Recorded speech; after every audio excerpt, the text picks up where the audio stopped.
Have you ever noticed how the mind can be your worst enemy or your greatest ally? How many times has a single negative thought ruined your entire day, even when nothing serious actually happened? Stoic philosophy brings a truth that many prefer to ignore.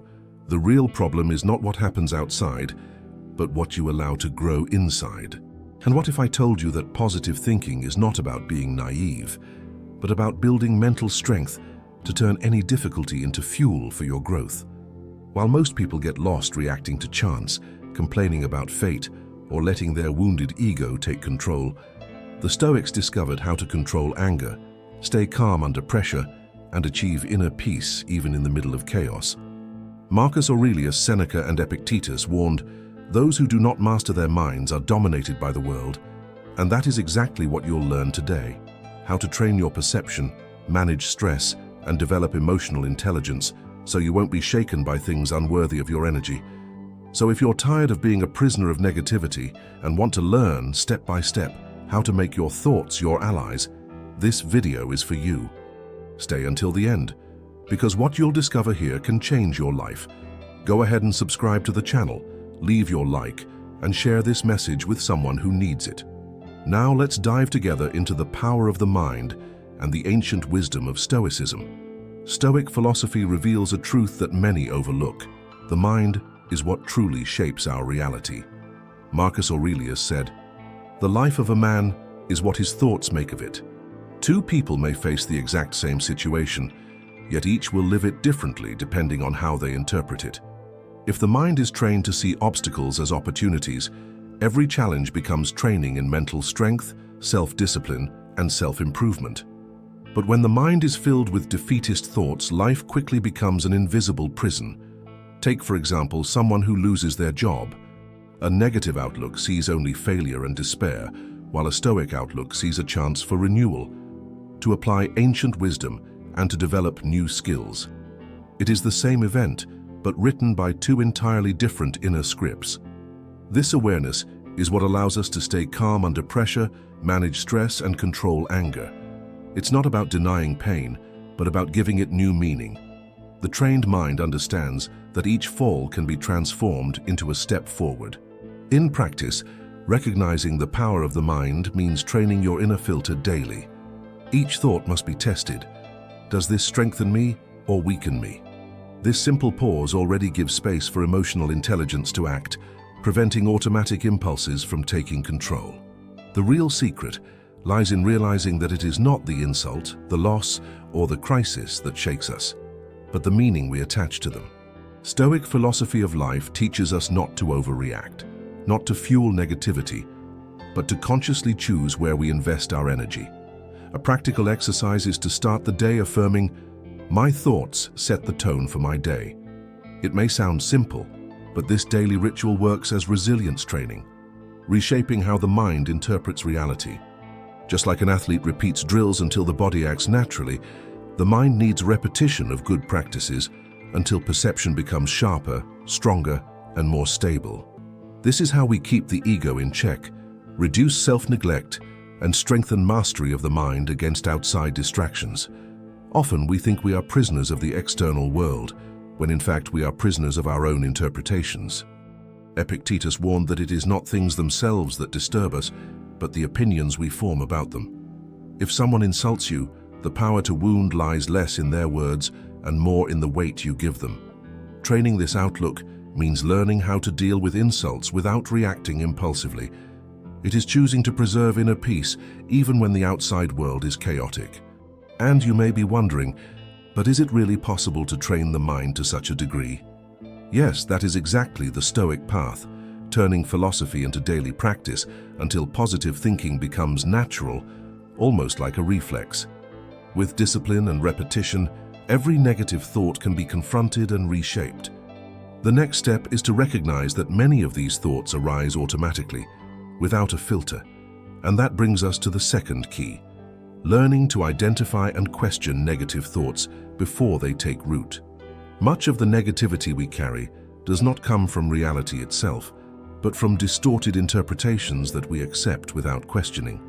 The human mind has a natural tendency to create quick stories to explain what we feel or what happens around us. These automatic thoughts can be harsh, pessimistic, or even cruel toward ourselves. Stoic philosophy teaches us to pause in these moments and ask, is this thought true? Does it help me live better, or does it weaken me? Epictetus said it clearly.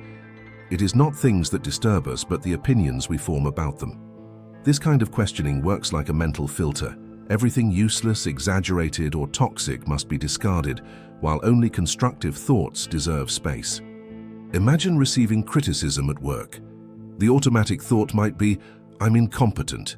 But when analyzed, it might actually be a simple opportunity to improve. This practice turns the mind into fertile ground where only positive seeds grow.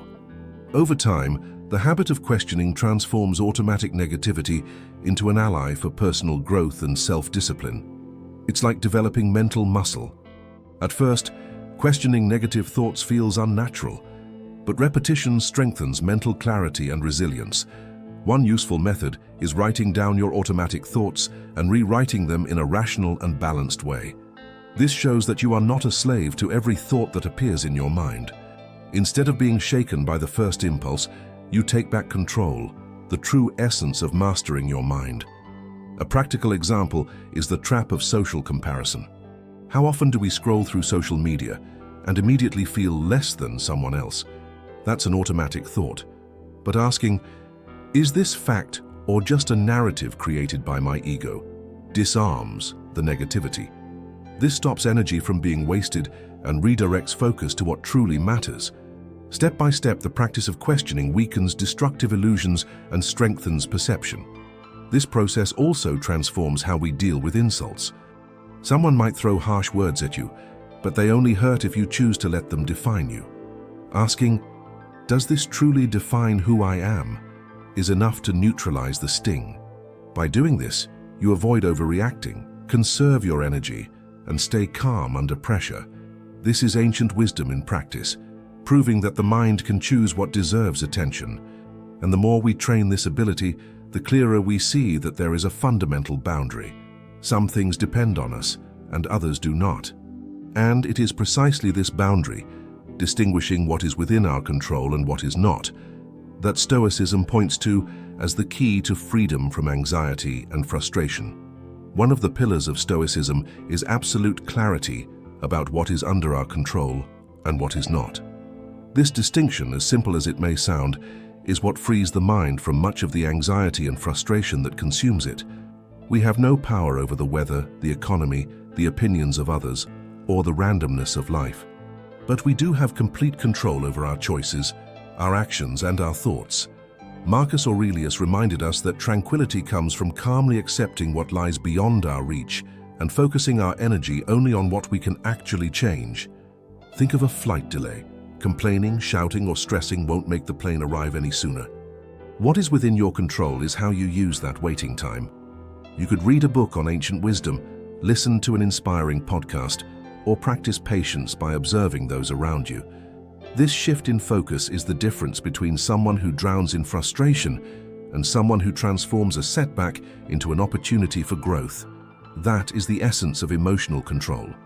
Not being dragged down by what cannot be changed, but mastering the response to what can. Once we grasp this distinction, we stop wasting energy fighting battles that cannot be won. Instead of trying to change people's behavior or control events outside of us, we redirect that strength inward. A Stoic invests energy in building discipline, resilience, and perception.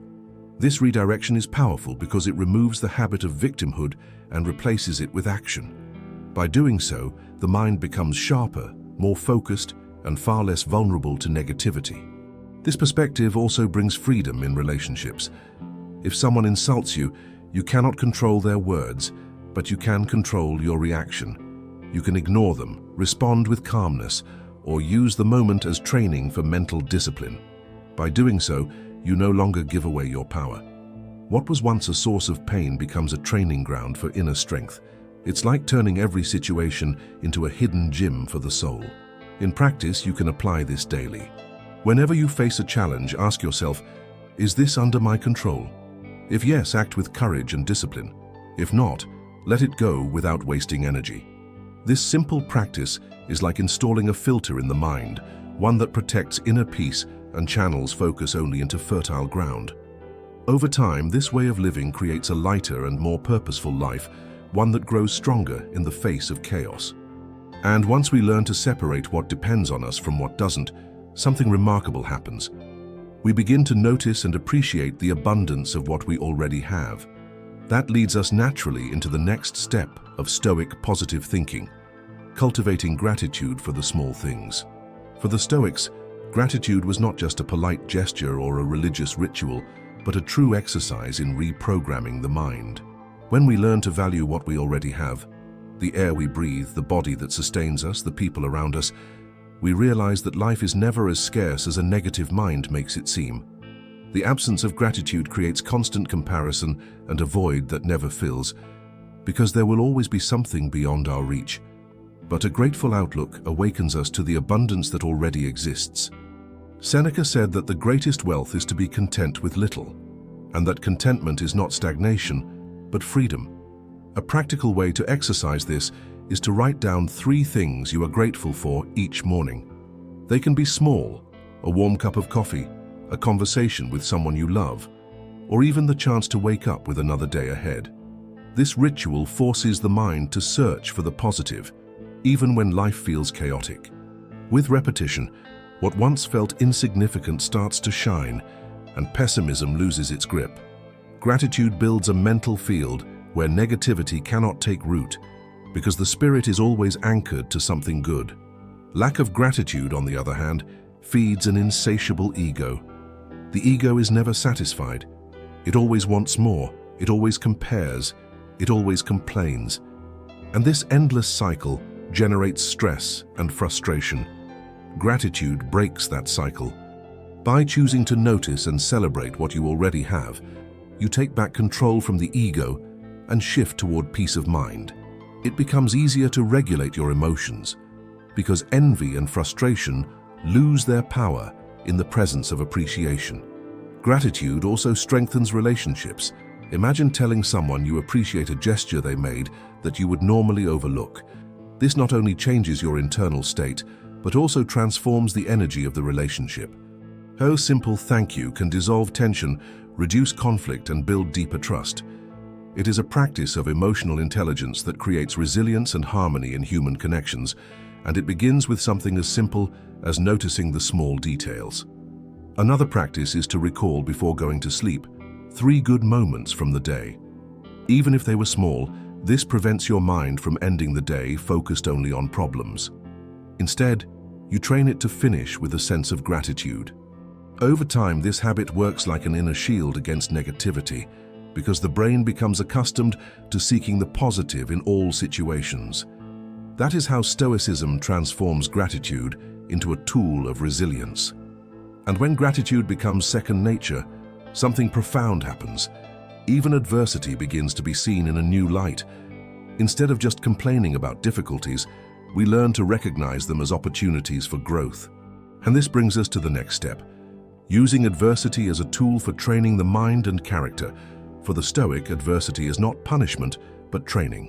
Life's challenges are like invisible gyms where the soul and the mind are tested and strengthened. Each obstacle is an opportunity to practice virtues such as patience, courage, and resilience. Marcus Aurelius saw difficulties not as barriers, but as chances to exercise strength of character. The key question is not why did this happen to me, but how can I use this to become better? This shift in perspective turns pain into growth and hardship into fuel for self-improvement. Take, for example, someone who loses their job. For many, this is a cause for despair. But for one who embraces Stoic philosophy, it becomes a moment to reassess their path, learn new skills, and rebuild stronger. The difference lies not in the event, but in perception. This is the power of the mind at work, choosing to see what happens as training rather than tragedy. By doing so, the person not only maintains emotional control, but also strengthens discipline and the will to keep moving forward. The same principle applies to daily frustrations. Traffic jams can be a chance to practice patience or to listen to an audiobook that enriches the mind. An unfair criticism can serve as practice in resilience, teaching us how to manage stress without reacting impulsively. Every situation can be reframed as an exercise, like lifting unseen weights that make the soul stronger. And the more we repeat this process, the more naturally we keep calm under pressure. Seneca once said that no wind is favorable to those who don't know where they're going.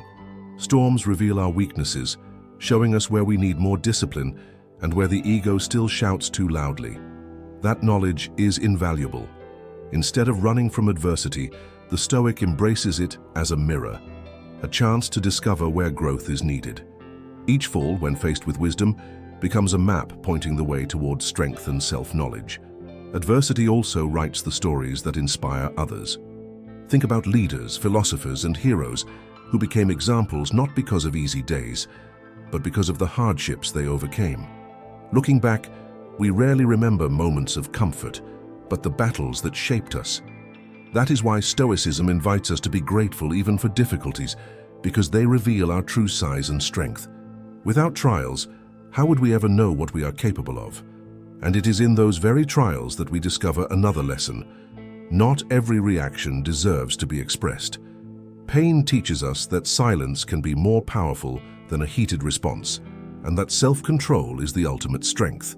Which leads us directly to the next practice, cultivating strategic silence and emotional discipline as shields for the mind. For the Stoics, silence was not weakness, but mastery. Silence is not the absence of words, it is the presence of wisdom.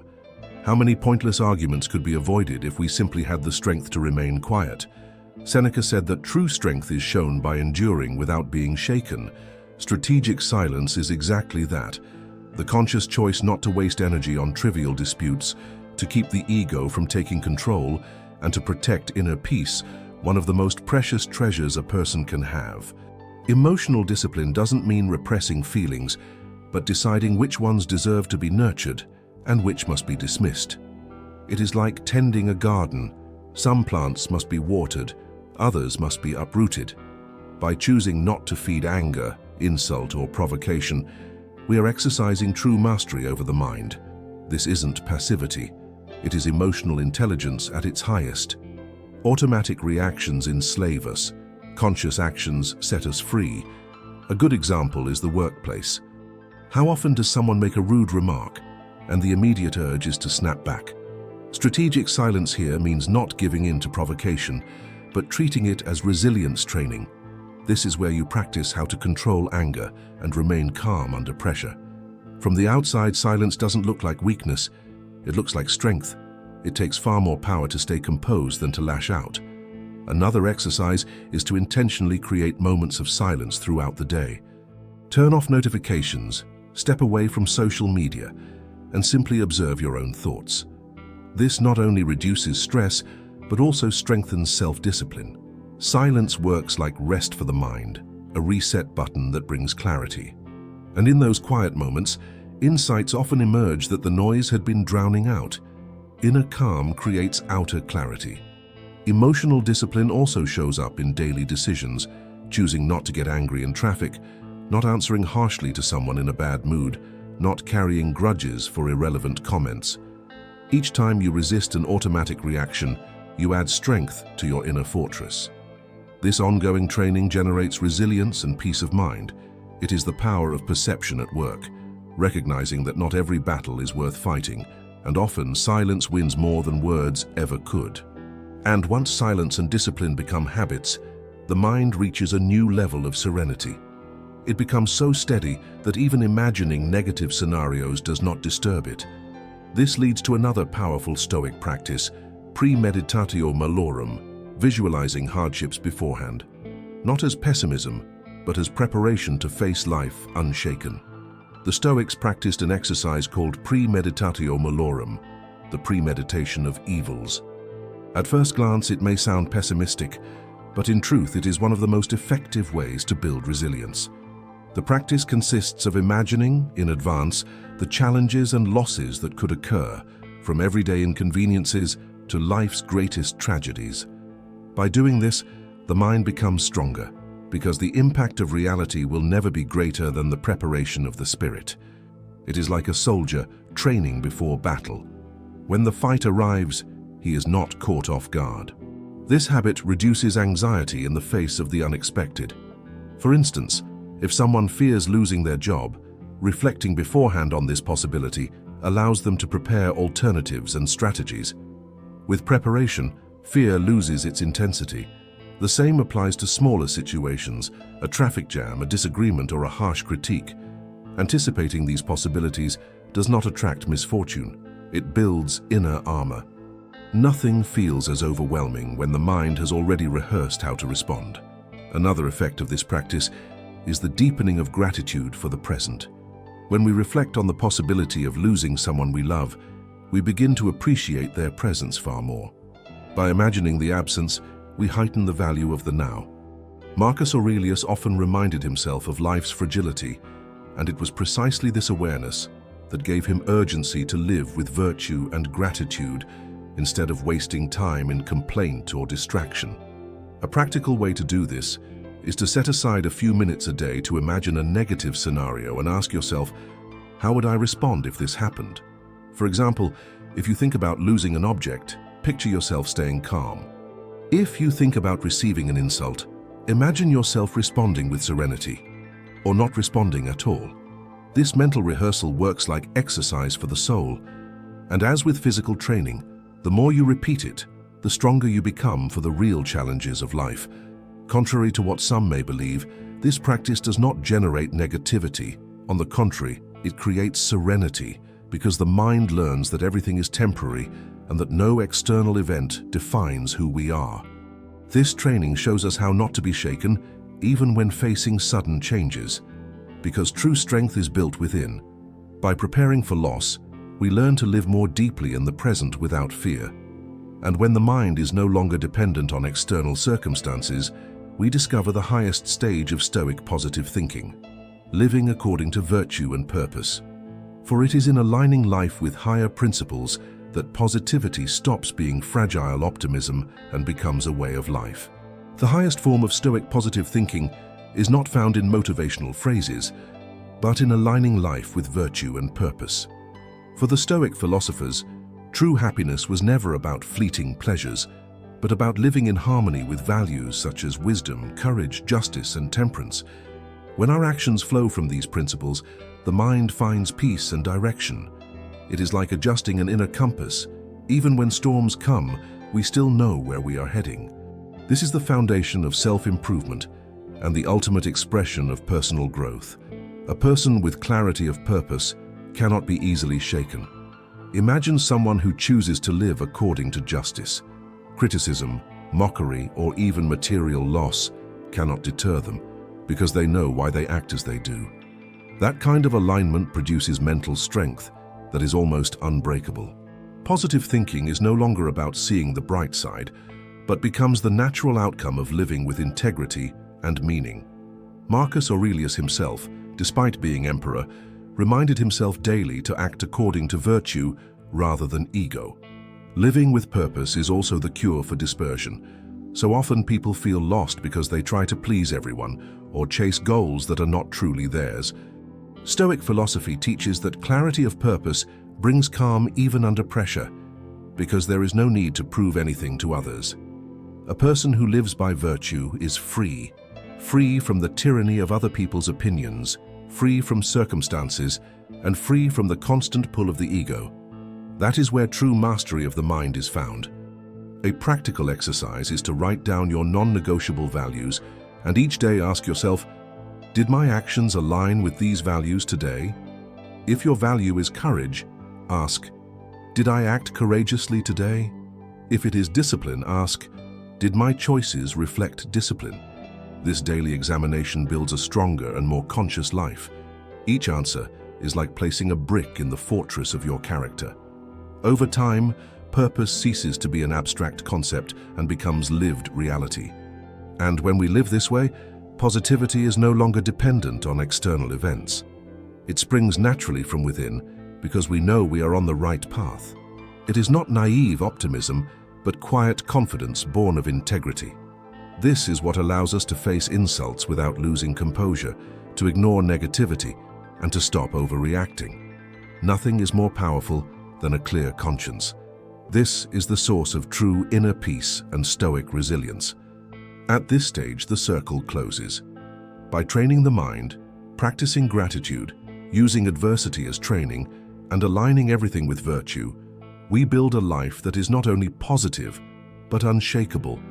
We've reached the end of this journey, but the true transformation only begins when you put this knowledge into practice. What's the point of knowing about Stoicism, mental mastery, and emotional intelligence if, at the first insult or problem, you let your ego take the wheel? My challenge for you is simple. Start today. Question 1. Automatic thought. Practice strategic silence or write down 3 things you're grateful for before going to bed. Small actions create massive change. Now let me ask you, will you keep letting negativity run your life? Or will you take control and train your mind to become unshakable? If you've made it this far, it's because something inside you already knows you're ready for change. Write in the comments, "I choose Stoic strength," and share which practice you'll begin today. Your comment might inspire someone else to do the same. Remember, nothing changes if you don't. Stoic positive thinking is not theory. It's daily practice, resilience training, and discipline lived out in each choice. The decision is yours, to keep reacting automatically or to live by ancient wisdom and find peace even in life's storms. If this content made sense to you, subscribe to the channel, activate notifications, and join us on this path of self-improvement and mental strength. Don't forget to like and share this video with someone who needs it. After all, wisdom only has value when it's shared.